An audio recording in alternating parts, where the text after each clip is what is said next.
Hello, everyone, and welcome to another episode of the True Blue Crime Podcast. My name is Dan, and as always, I will be your host for this episode. Now, in order to get this show off to a great start, I had set a goal of doing 20 podcasts in the first month. It goes to say I'm enjoying doing this podcast quite a bit, as I've managed to do that in just its first 2 weeks. My new goal is to get into CrimeCon in September, and I hope to have 100 episodes done by the time I leave.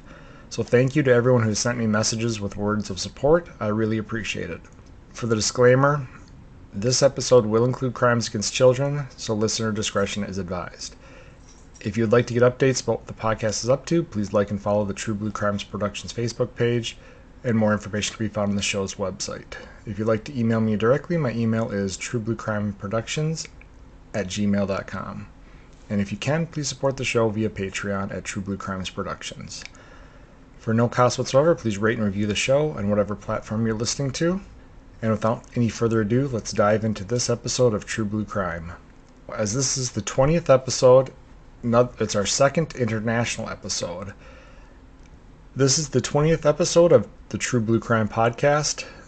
As a result, it's going to be our second international episode. And a big shout out to Google Translate for all its help with the French and Belgian articles on this case. I do apologize in advance for my horrible attempts to pronounce some of the names in this episode, but I'll do the best that I can. The Ardennes forest is possibly one of the most famous plots of trees and hills in the 20th century. It played a major role in both world wars, with the famous Battle of the Bulge being fought during the brutal winter of 1944 in the region. While most of the Ardennes lies in Belgium and Luxembourg, parts of the area extend into France and Germany. The country is beautiful and is known for its lush vegetation, rolling hills, and steep river-carved valleys. It's been due to its terrain that it's always been difficult to settle and travel through, which is one of the main reasons it was used so strategically during the wars. As a result, the cities in the Ardennes are mostly small and spread out from each other, and in between towns are acres upon acres of dense forest, ideal for those who want to escape the busier parts of Europe or get out into nature. The area around the River Meuse is particularly popular with hikers, campers, and canoe enthusiasts, and for one couple in the late 80s through the early 2000s, it was the perfect place to commit a murder, in fact, commit several murders. This is the story of the Ogre of the Ardennes. Our story begins on July 28, 1976, when a man of only 22 years of age was executed in Marseille, France. His last words to his lawyers were, "Clear my name." Then, with a swift assist from gravity, the sharp metal blade removed Christian Ranucci's head from his body. Execution by guillotine, and you heard that right, in 1976, less than 50 years ago. I was surprised when I read that, first of all, that France had the death penalty in 1976, and second, that they still used an Industrial Revolution-era device to carry it out. France would use it for the last time the following year and outlaw public execution by 1981. What was Ranucci's crime? He was accused, tried, and sentenced to death in 1976 for the 1974 rape and murder of an 8-year-old girl. Many to this day think the wrong man was beheaded. The real suspect was in the crowd watching the execution, and he would go on to be called the Ogre of the Ardennes. The case of the murder of 8-year-old Marie Dolores Rambla, long thought to be put to rest, came back into the limelight after a man was arrested in June of 2003. He would confess to kidnapping, raping, and murdering 11 girls during a 14-year span, but investigators believe he committed at least twice as many crimes. While not a lot of specific information is out there about his crimes, I'll start with what we know about his life and then get into the crimes he did confess to committing. Then we'll discuss some of the cases he is suspected of committing, including the 1974 murder of that 8-year-old girl. Michel Fournier was born on April 4, 1942 in Sedan, France. Sedan is a town that is centered by the largest fortified medieval castle in Europe. It sits along the River Meuse, just a short drive from both Belgium and Luxembourg. Michel is the son of a metalworker and a homemaker. Born during the war, he spent his early childhood in post-war France and was described as a quiet child who liked to play chess. Michel would later say that his mother sexually assaulted him as a child, and this would turn him into a monster that craved sex with young virgins. He first acted on these sick urges in 1966 at the age of 24. He was found guilty of abducting and abusing a 10-year-old girl in his hometown of Sedan. Unbelievably, he was out of jail and free to commit at least 2 more abductions and rapes, in which he was once again convicted and then once again set free, until he was found guilty of several abductions and sexual assaults on girls in the area of Paris where he was living in 1984. In this year, he was finally placed in what the internet called preventive detention, which I assume is just a fancy way of saying jail before trial. And it is here that he started sending out pen pal requests via a weekly Catholic magazine. One day, the now 42-year-old Michelle got a reply from a 35-year-old twice divorced mother of 2 children she no longer had custody of. Monique Oliver and Michelle began sharing sexual fantasies via their letters throughout his incredibly short prison sentence. He was arrested in 1984 for 11 sexual assaults and abductions on underage girls. He was found guilty in a trial in 1987 and was sentenced to just 7 years in prison. But having already served 3 of these years, and with the judge suspending most of the rest, Michael would get out of prison 4 months after he was convicted of these terrible crimes. So on October 26, 1987, he walked free from prison and into the waiting arms of Monique. Now this is where I'll take an aside from the story, and we'll discuss here in America, the case we covered, the Terror in California series, talked about how lightly law enforcement and the courts took cases of rape back in the 70s here in America, and I did know that it continued into the 80s here to a certain degree, but here we're seeing that this is not just an American issue. This was an issue all around the world. And for a man to have abducted and sexually assaulted 3 young girls between 1964 and 1984 and not be locked away for the rest of his life, that alone has me extremely angry. But then to tell me that you now have him sometime between his 3rd conviction and 1984, has committed 11 more of these abductions and sexual assaults of underage girls, and he's going to serve roughly 3.5 years and then be set free. There's nothing to indicate that between 1964 and 1984, after being arrested and convicted 3 times, that he was going to change his behavior. So I don't understand at all the idea that letting him out after 3.5 years means he's going to be rehabilitated to the point that he's not going to do this again. But clearly these were different times, and I only hope that with all the changes we've made and progress that we made in the criminal justice system, that something like this doesn't happen again. Now, I don't know if they weren't reading these letters between Monique and Michelle. I believe that almost all prison mail, if not all prison mail, at least in America, is censored so that jailers know things such as escape attempts or people trying to smuggle stuff into prison. To me, it again baffled me that they made plans during this time that Michelle was in prison that Michelle would kill Monique's husband, because apparently, I'm assuming she didn't want to be divorced a 3rd time, and I'm just speculating here, but maybe there was some life insurance money or some type of government assistance money available for her if her husband was killed or died. Ultimately, Michelle wouldn't kill her husband, but I just can't imagine that the combination of Michelle's basically telling her in these letters that he needs help from someone to help him abduct young girls, and she's agreeing to this, and he's agreeing to kill her husband, and yet he's deemed this model prisoner and therefore released early from his sentence. It just, again, to me, it just seems like a complete fail on every level of the justice system. But this is the truth, and in October 26, 1987, he is free to walk away from prison. Now, as I said, he'd never followed through with his promise to kill Monique's husband, but she is going to follow through on her promise to help him abduct and rape young girls. I figured the easiest way to do this, even though timeline's kind of all over the place depending on which article you read or how you research this, but I'm just going to go through his crimes in chronological order and then we'll discuss afterwards some of the of how this all falls into the actual investigation timeline. On December 11th, 1987, and this is again just a month and a half after he got out of prison, at 4:45 p.m., 17-year-old Isabella LaVille disappeared on her walk home from school. It would later be determined that the couple had seen Isabel earlier in the day and decided she would be the target. They made a plan in which they drove separate vehicles, and Monique stopped to ask Isabel if she could provide her with directions. Isabel, likely seeing a 35-year-old woman alone in a car, must have decided it would be safe to do so and it would save her a bit of her walk, so she got into the car. Now, a short distance down the road, Michel was waiting by his car. He had staged it to look like the car was broken down, and Monique stopped to offer him a lift, acting like she didn't know him.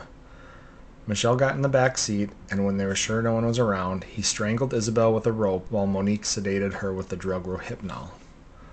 They drove to their home, where Michel raped and killed Isabel via strangulation. They then dumped her body down a decommissioned well in a nearby town. Her remains would lay there for over 20 years until Michel or Monique confessed to police where Isabel's body was, and it was recovered on July 11th of 2006. Their second crime is actually going to set them up financially to commit a lot of their other crimes. For their second crime, a cellmate of Michel had robbed several banks before the cellmate was arrested. Now, on the Wikipedia page, it said this cellmate was part of a large group of guys doing bank robberies, although when I looked at the Wikipedia site for that group, this guy's name wasn't mentioned. But regardless, the idea is that he shared a cell with a guy who had robbed banks, and that guy gave his wife Michel's information when she was looking for some help. So this woman named, she's 30 years old, named Farida Hamish, got a hold of Michael and asked her to help him dig up part of the haul from one of the bank robberies. Michel sees an easy way to get some cash, so he drives with Farida to a cemetery, and this is where the crew had buried some gold ingots and coins. For helping Frida dig up the gold and hide it in her apartment, Michel was given 500,000 francs, which was equivalent to $1,000 in 1987, but in today's dollars it'd be about $2,500. Michel, realizing there was a lot more money than what he received, concocted a plan to lure Farida out of her home to talk to him, and when she showed up, Michael strangled her, buried her body, and then broke into her apartment and stole the entire load of gold and gold coins. The total amount stolen isn't known, but it was enough money for the couple to buy a chateau, better described as a century-old country mansion in a remote area of the Ardennes forest. If you go on Wikipedia, you can actually look at this chateau, and I was picturing like a little ski chalet or like a cabin off in the woods. This thing looks like a country manor house, kind of like a mini castle, I guess, that was built by the mayor of the town back in the late 1800s as a hunting shack. But it looks to be what you would picture as a lord's manor or estate from kind of that turn of the century time period. And the other thing, when I was researching that group that was robbing banks that this guy was supposedly a part of, it said somewhere on there that they robbed banks for several years and were pretty successful at it, and that their haul was somewhere in the range of $30 million. I don't know if that was $30 million back in the 80s or $30 million today, but either way, it seems like they were pretty successful, and my guess is that this was a pretty decent haul of gold that he was then able to somehow sell and use it to purchase this large house in the country. It wouldn't be until February of 2018 that Michel's going to confess to this next crime, and there's very little information out there about it. All I could find is that he confessed to killing a 19-year-old mentally handicapped woman named Marie Angèle Domis on July 8th of 1988.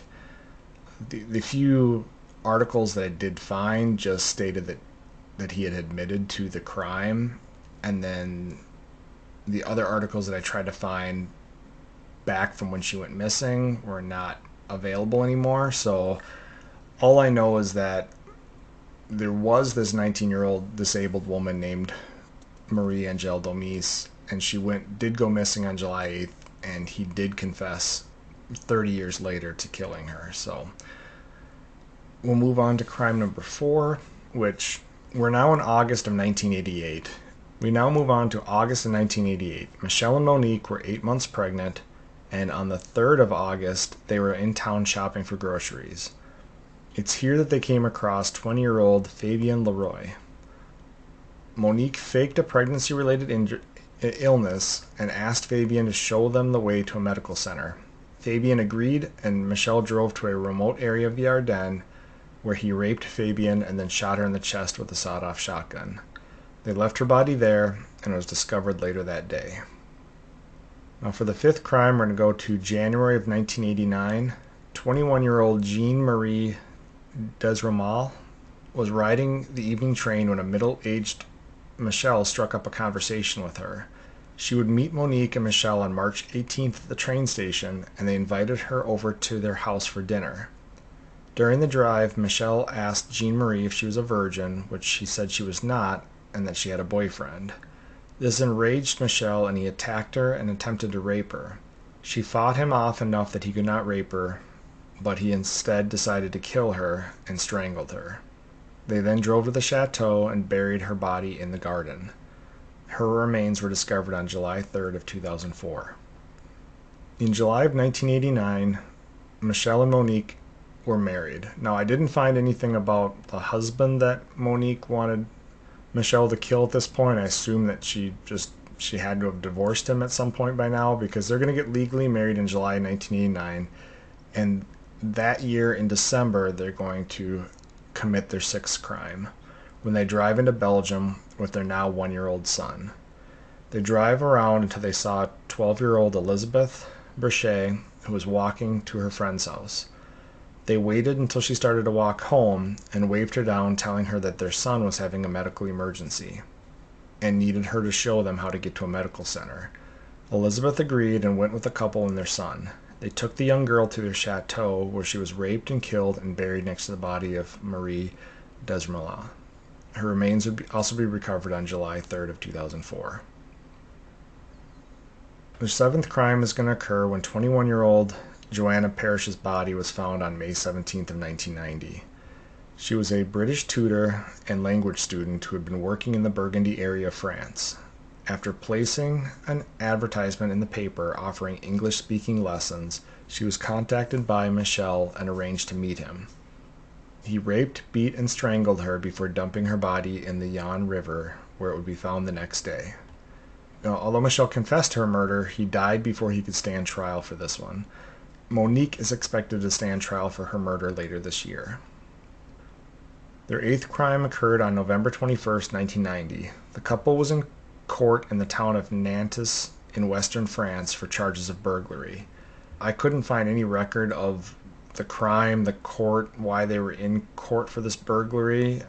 And then I started thinking down the track of, have they run out of money from when they took the bank loot, and now they've converted to another type of crime.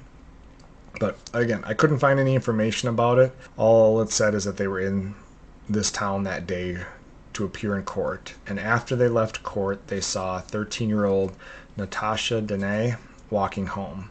They lured her into a van asking for directions. Then they drove her to a secluded beach location where she was stabbed with a screwdriver, and evidence shows that Michel raped her after her death. A neighbor of Natasha's was arrested for her murder, and during a search of his home, they found several members of a terrorist organization being hidden there. It was surmised that Natasha found out about the group and was killed to keep her quiet, but the neighbor committed suicide in jail before trial. After this murder in 1990, Michel and his family are going to move to Belgium in the early 90s. Michel would later claim he did not commit any rapes or murders after Natasha and until 2000, but investigators are still working to link him to missing girl cases in the area during the 1990s.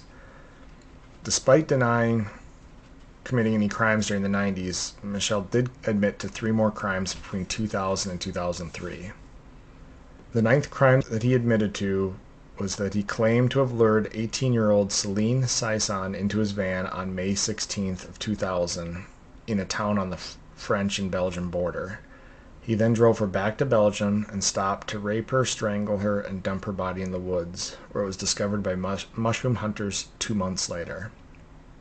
His 10th crime came around when he was returning to his hometown of Sedan on May 5th of 2001. Michelle claimed to have abducted 13-year-old Manyanya Thumpong, a French girl of a Thai immigrant family. He had met her a few weeks prior and had given her a ride home from the library and talked to her about his son, who was close to her age at this time. Now, I couldn't find out why, if he already had her in the van the weeks prior, why he wouldn't have just committed a crime then, but maybe timing wasn't right, or maybe there's somebody else in the van and it just didn't reference that. But he's going to return to this town where he again finds Manana and offers to give her a ride to meet his son. She agrees, and he drives to Belgium, where he rapes and kills her, and her body was found almost a year later. In the final murder that he confesses to, Michael claims to have abducted 9-year-old Estelle Moisin from Guermantes, France on January 9th of 2003. This was a case that had caught national attention in France, and after his arrest in June of 2003, he was looked at very closely for the crime, but was ruled out when he presented an alibi of being home and making a phone call at the time the girl went missing. Police confirmed his alibi and moved on to other suspects. Eventually, they would return to Michelle as a suspect when he confessed to the crime in 2020. He told investigators it was Monique who made the call so that he would have an alibi. He stated he lured the girl into his van, drove her to their house, raped her, strangled her, but could not remember where he dumped her body. Now, his 12th recorded crime thankfully did not end in murder. On June 26, 2003, Michelle attempted to abduct a 13-year-old girl. While stopped at a gas station, Michelle tried to rape her, and the girl managed to fight Michelle off and escape from his van. She ran to a nearby car, and the driver wrote down the license plate of the suspect vehicle as it sped away. Police identified Michelle as the owner of the vehicle and the girl's kidnapper, and he was put into jail to stand trial. It was during this stint in jail that police slowly broke down the years of lies and alibis Monique provided for Michelle. In the months after his arrest, police had located evidence in his van and his house that linked him to several of the abductions and murders. Hairs from some of the victims of his crimes after 2000 were found in his van, and DNA was found on a mattress kept at his sister's house. Police kept questioning Monique, and she eventually told the police about all the murders she knew about. Upon hearing this, Michelle originally confessed to 8 of the murders. He was put on trial in 2008 and was found guilty of 7 of the murders. It didn't say on there, because the Wikipedia site says there's 8 murders that he's convicted for, but then under the trial section it says that there's 7 that he was convicted for.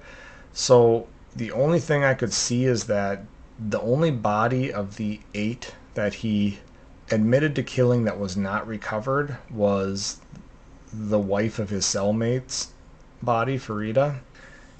So my only thought is that it's very hard to convict somebody of a no body murder.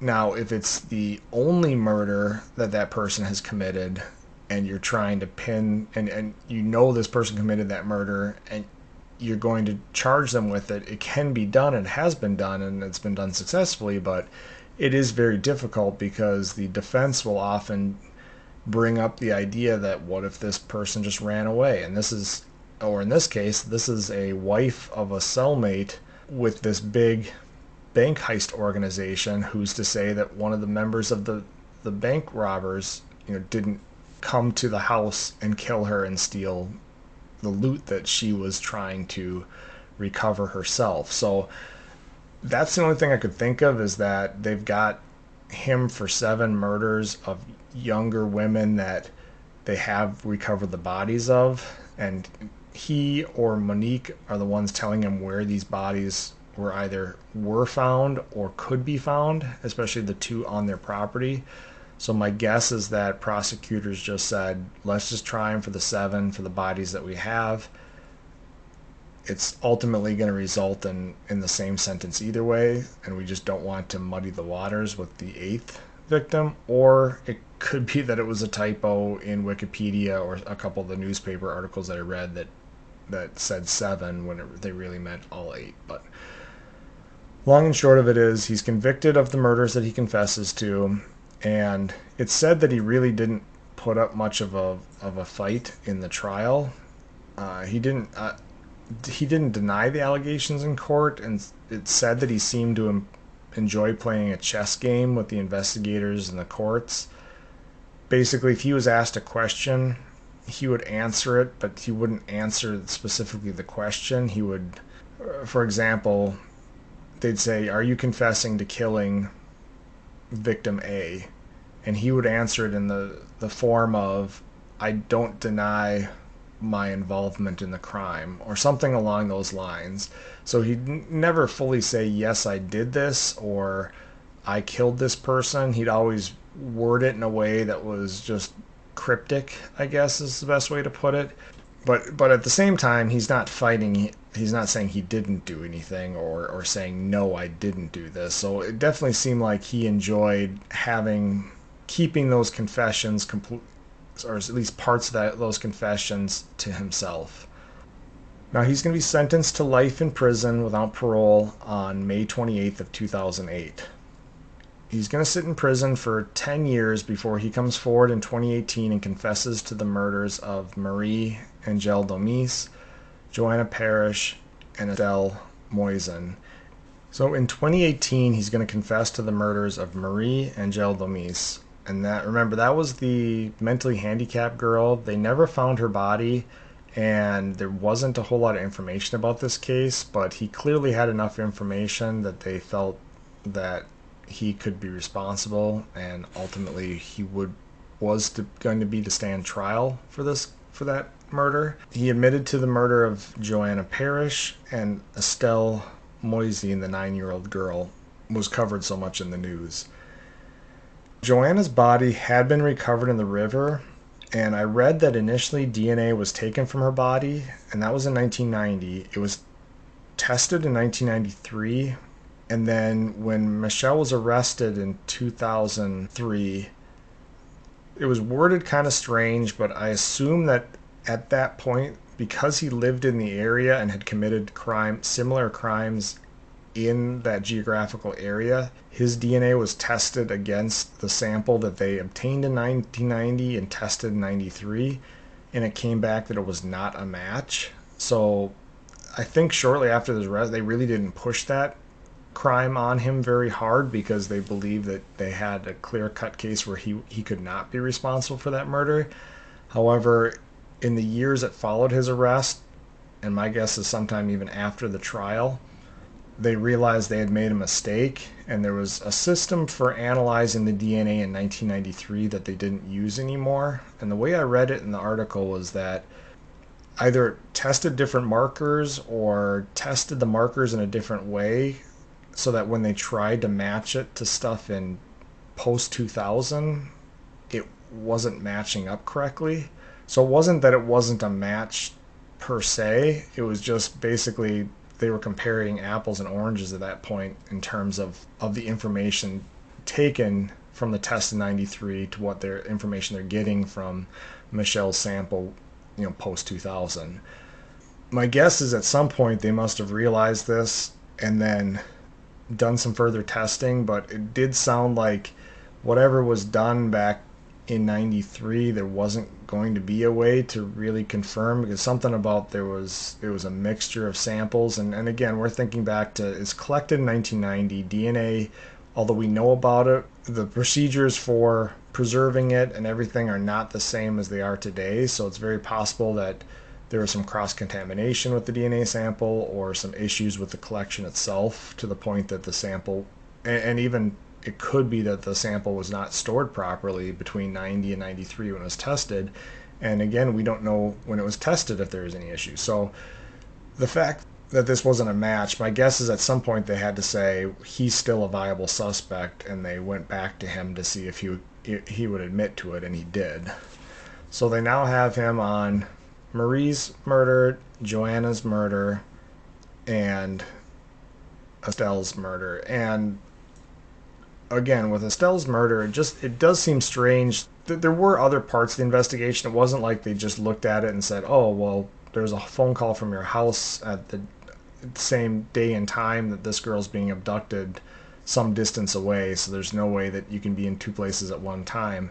There were some other things, eyewitness accounts of a man in a van that was driving around the area asking girls questions before Estelle was kidnapped, and they showed some of the eyewitnesses pictures of Michelle, and they said that it was not the guy. So again, it can be a case where some guy who's legitimately asking people questions happens to be doing so before kidnapping occurs, and then when the kidnapping occurs, and when they ask eyewitnesses to look at pictures of a guy who's completely unrelated, the guy that they saw, to the guy that possibly did the kidnapping, the guy they didn't see, of course, there's a chance that those pictures aren't going to match up. So the long and short of it is they now have him on 11 confessed murders between 1987 and 2003, but he is going to die in prison on May 10th of 2021 before he could stand trial. Police have announced they plan on trying Monique for her role in the crimes because she admitted that she lied to police about the phone call. She was the one making the phone call at the time that the little girl was taken, and this was part of a plan between her and Michelle that she would make this phone call and he would be doing the kidnapping around that time so that it would be a built-in alibi for him. And then it said that she admitted to helping detain the girl in their house before Michelle killed her, and then she helped with disposing of the body. So Monique will likely face more charges. She was sentenced to, I want to say it was 40 years in prison, and I don't know how that works with their parole system because she was charged as an accomplice on the murders. She wasn't charged with the actual murders. But it may be something where she's going to be looking at spending the rest of her life in prison if they can put more of these charges, especially her assistance with detaining the 9-year-old before she was killed, to make sure that Monique doesn't ever get out of prison. Now let's take it all back to the beginning of this episode. We talked about in June of 1974 that 8-year-old girl who was taken from a Marseille housing estate. Witnesses saw a man in a Peugeot 304 take the girl. The man executed for her crime happened to drive a Peugeot 304, so that was convenient in that he roughly matched the description, and this is the vehicle that he drives. Police are going to put that together and among some other items of evidence, but mainly it's going to be that, and he's going to be arrested. It was said that afterwards there was a lot of flaws in that investigation, but we'll get to that later.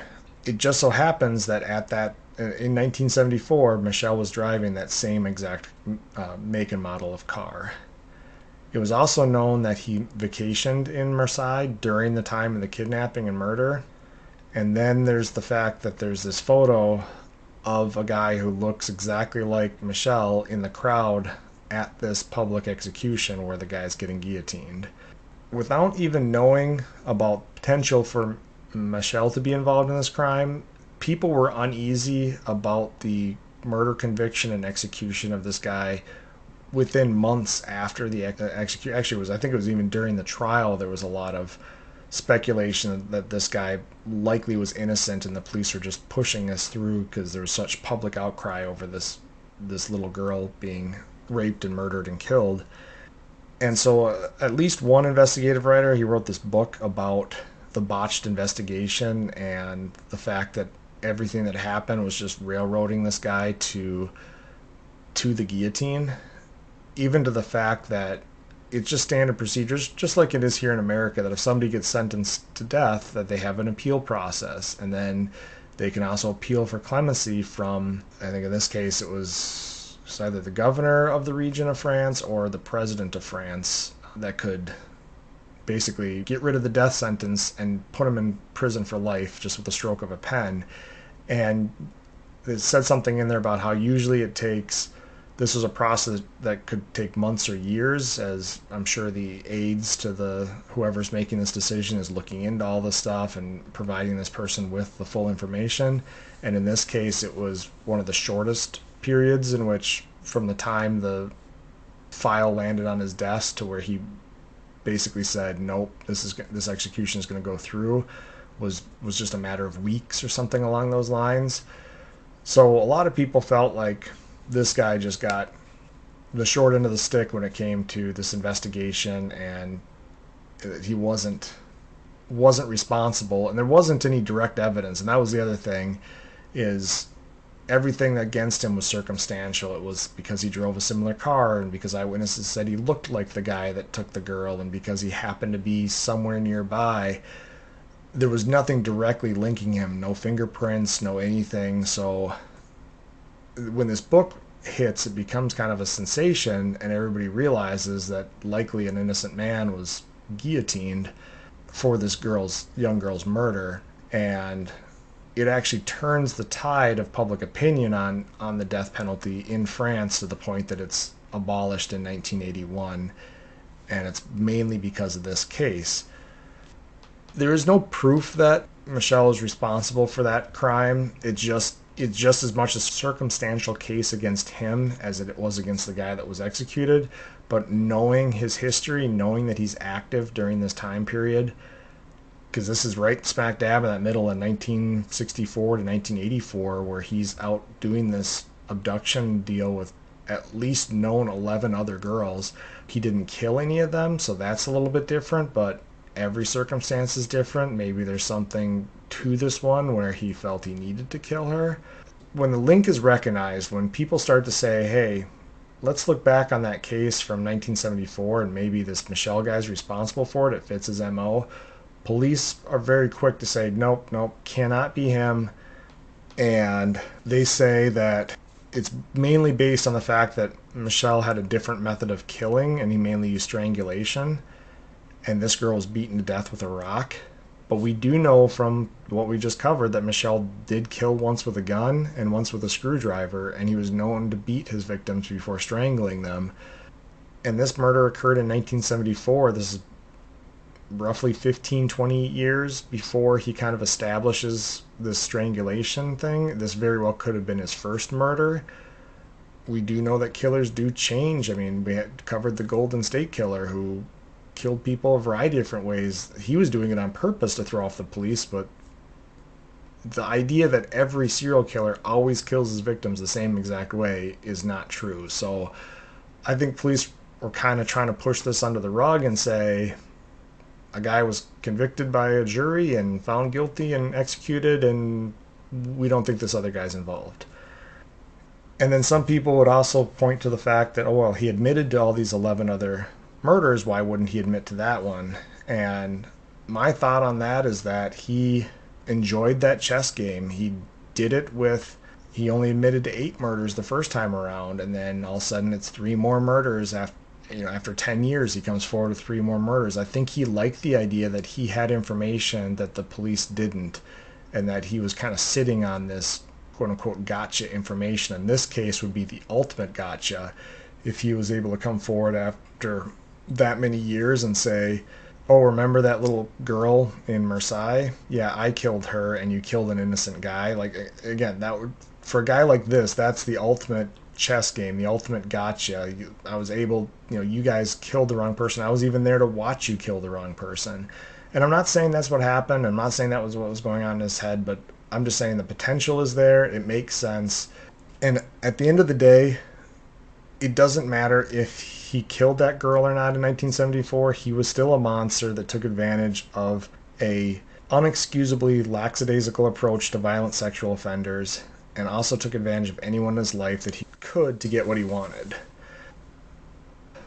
That's all the information that's out there in all the research that I did on this case.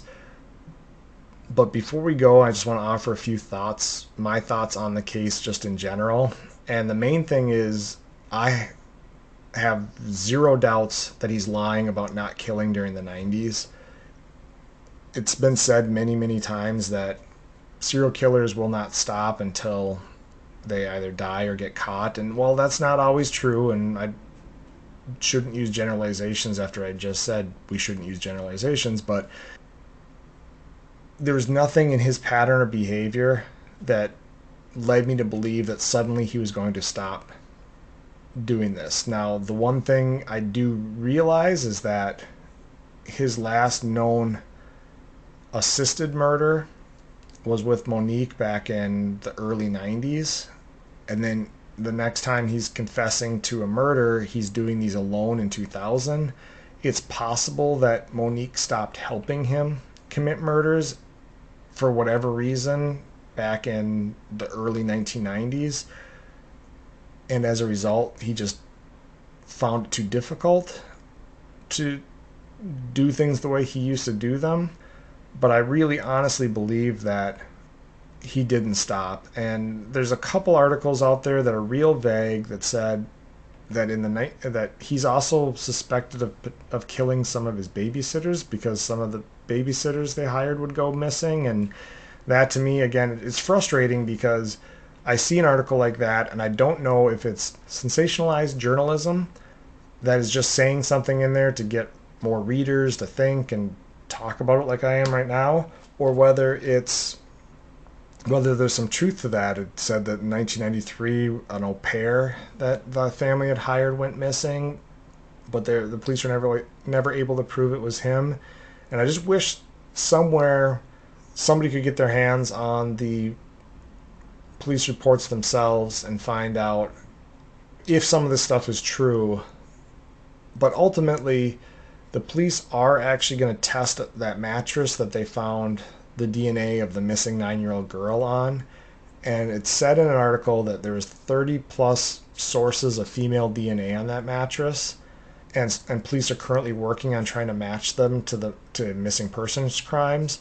So just like in the case of the Golden State Killer, I suspect that we're going to have several matches coming back either through forensic genealogy or delayed hits on missing persons cases, something along those lines where, and again, this is difficult because sometimes we talk about how two different police departments, like in the case of the Golden State Killer, they're 5 hours apart, they're two different police departments in the same state, in the same country, are having problems communicating or figuring things out between the two of them. And in this case, we're mentioning at least two different countries between Belgium and France. And so we're talking about police in one country having cases tied to in the other country. He's living in Belgium in the 90s, but he's potentially committing these crimes in France and in Belgium. So I think there's going to be several years coming up here, and even maybe the trial with Monique coming up, where maybe some more stuff will come out with that, where we're going to find more victims in the 90s of his crime spree. So I wouldn't be surprised, just like the investigator said, if he's confirmed to have killed 11 girls. The fact that we don't have a confirmed murder for 10 years in there, my guess is the number's closer to 30. And I hope for the sake of the girls that are missing, that the victims that he killed that have never been found, that we do get answers for their families, and in some way justice, I guess, could be served for that. So for the hero of this case, I selected the 13-year-old that fought off Michelle, ran to the car, and was able to identify her attacker and put him in prison, because without her, there's probably a lot more girls that we would be adding to this list, because he would have continued to predate on girls until he was caught. So the fact that she, at that age, fought him off, had the wherewithal to run to a car and get the license plate and call the police and follow through with identifying him and all that kind of stuff. The name I found in all of the articles I read, they wouldn't give her last name, which I understand, she's 13, but it's Maria Ascension is her first name. So big thanks to Maria Ascension for being the hero in this case and bringing this absolute monster to the light and preventing any other crimes that he could commit. So that's it. Again, difficult. these international episodes can be difficult. I purposely chose my first one in an English-speaking country out of Australia, so the articles are a little easier to navigate. Google Translate did help me with this one, but it's just things are just a little bit more difficult, especially the case being now 20 years old and then the crimes being 30 plus years old. A little harder to find the information, but appreciate you guys listening. Stay tuned for future episodes and feel free to write me at truebluecrimeproductions@gmail.com. You can also find me at True Blue Crime Productions on Facebook and support me via Patreon at True Blue Crime Productions. So that's it for today. Thanks everyone for listening. Have a great day. Goodbye.